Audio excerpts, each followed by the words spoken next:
Good afternoon. The more observant among you might notice I'm definitely not in a cinema car park, and I'm definitely not on my drive. I'm actually outside work. I've just finished work for today and I'm outside my venue, but I watched a film last night at the cinema and I didn't take the time to do a review afterwards, so I thought I would come and do one now while it's still fresh in my mind. Last night I took myself off to see Joyride, which is a new comedy from director Adele Lim, and it is about 4 Asian American women and their adventures and shenanigans in the motherland. So you have got Audrey.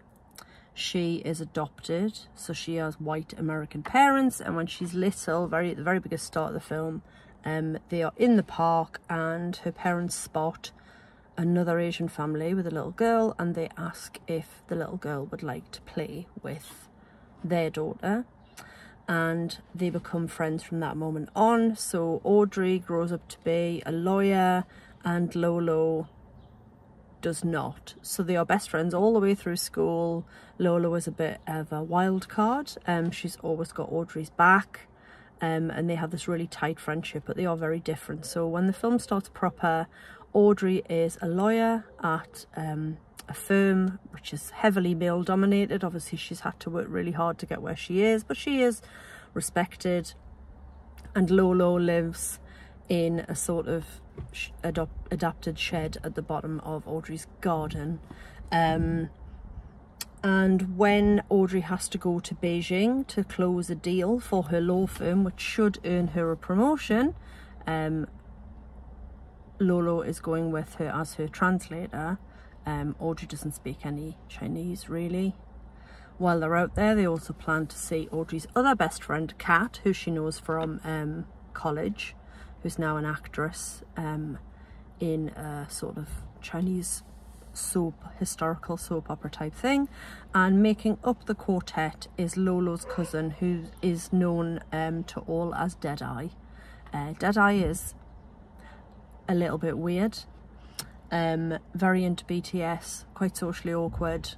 I'm gonna take a punt and say autistic, and just a little bit of an oddball. Lovely but weird.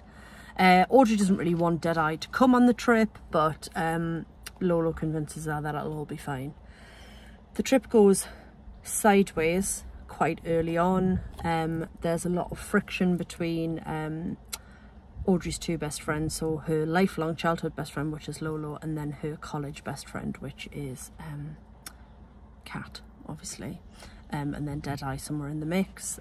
Audrey has to close this deal, and it doesn't quite go to plan. And the film is a sort of a caper, I guess. It's incredibly funny, and I really enjoyed it, and there's many things that I loved about it. I loved the fact that it was a predominantly female cast. There were obviously blokes in it, but it centred around these 4 women and their relationships with each other. It looked at a woman's relationship with her mother, about who you are as a person, about your family, about whether or not family is something you're born into. All of this is making it sound quite worthy and heavy. It managed to be really emotional and moving and sweet, while also being laugh out loud funny, and for one sequence in the middle, pretty explicit.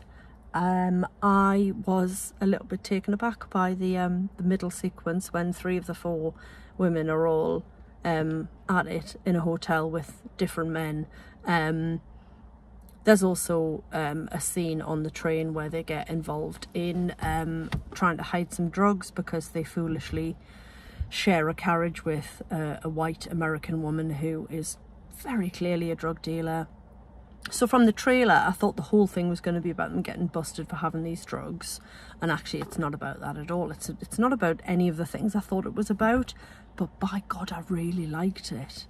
The 4 central performances were great.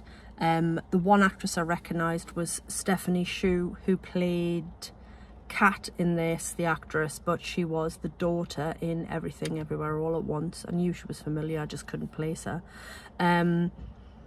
It was also nice to see Daniel Day Kim of Lost fame pop up towards the end of the film as well.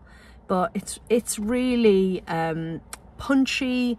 It's only an hour and 35 minutes long, which I've got a huge amount of time for, but they packed so much into that. It is a 15 certificate, so it's very swearing. As I say, it's quite an explicit scene towards the middle, but I laughed a lot, and I enjoyed the fact that it was for Asian American women instead of for white American women, you know. And it is about identity, and if you're born in America, does that make you, if you're born in America to Chinese parents, does that make you less Chinese? And how do, you know, Chinese people feel about American Chinese people? And obviously it's not a world I understand, but I thought it was a brilliant insight into it, into culture and family. And yeah, and actually it made me cry my eyes out, which I didn't expect at all. And it was about the female friendships, but it was also about Audrey being adopted. And I don't really want to say any more, but I really enjoyed this film. From the trailers, I thought it would be quite throwaway and funny and entertaining, and it was funny and entertaining, but I don't think it was throwaway. I think it had excellent performances. It was genuinely funny. It had some great physical comedy. And yeah, it really made me laugh. And then quite unexpectedly, it made me sob. So it is a huge thumbs up from me for Joyride. I wholeheartedly expect to end up in my top 10 of the year. So go and see it if you fancy something a bit different. I wouldn't recommend taking your 15-year-old child with you unless you both want to be really uncomfortable, because it is, yeah, it's quite rude. Funny though, really funny. Yeah, that's it. Thanks for listening and watching. Katie out.